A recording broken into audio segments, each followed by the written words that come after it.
Anin mo ang magic sarap kung ang tunay na sarap sa akin mo lang malalasak. Ako po si Alec, 22 years old, na may-ari po ng Papa Pig Canto Crispy Sisig. Nag-umpisa po ako 2 months ago dahil po na dati po akong joyride rider. Bumuo po kami ng negosyo ng asawa ko dahil meron po siya isang masarap na nagawang recipe ng sisig. Ayun, doon na po namin tinuloy nung nagkaroon po kami ng pamuhunan. Sinimulan po namin agad. Tapos ayun naman po, kahit pa paano naman, naging na po ngayon, tuloy-tuloy naman po. Actually po, lahat naman po bestseller. Meron po kami ditong 80 sisig with rice at 120 regular at sisig barkada rin po, 220 po. Masarap na po na pangkanin at masarap din po pampulutan. Kayo na po bahala umusga sa sisig po namin kung ano po pinagkaiba sa ibang sisig. Pero garantisado naman po namin na talagang masarap po yung sisig namin. Ibang-iba po sa iba. Pati po yung sauce nila, yung sauce na nilalagay po namin talagang panalo po.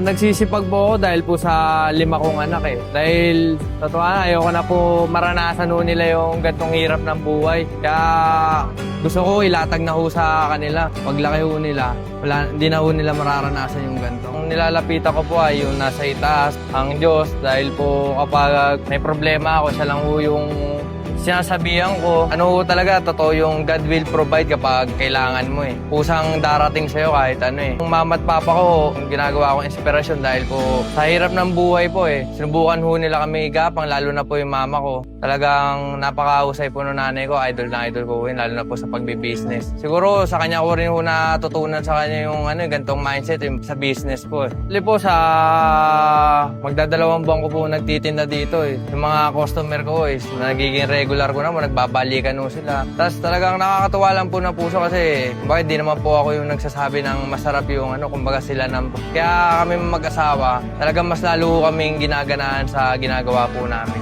Sa mapapayo ko lang sa mga kabataan, sa mga batang ama kagaya ko is huwag kayong mawawalan ng pag-asa, magtiwala lang kayo sa itaas, mag-aaral kayo, unahin yung pag-aaral nyo, huwag nyo sayangan yung pagkakataon na binibigay sa inyo ng mga magulang nyo para makapag-aral. Inimbitahan ko po kayo pumunta dito sa Papa Pig Canto Crispy Sisig. Located po siya sa Pilapil Franco, near Tong and Miles Marketing. Open po kami ng 5 to 12 ng gabi. Ayun po.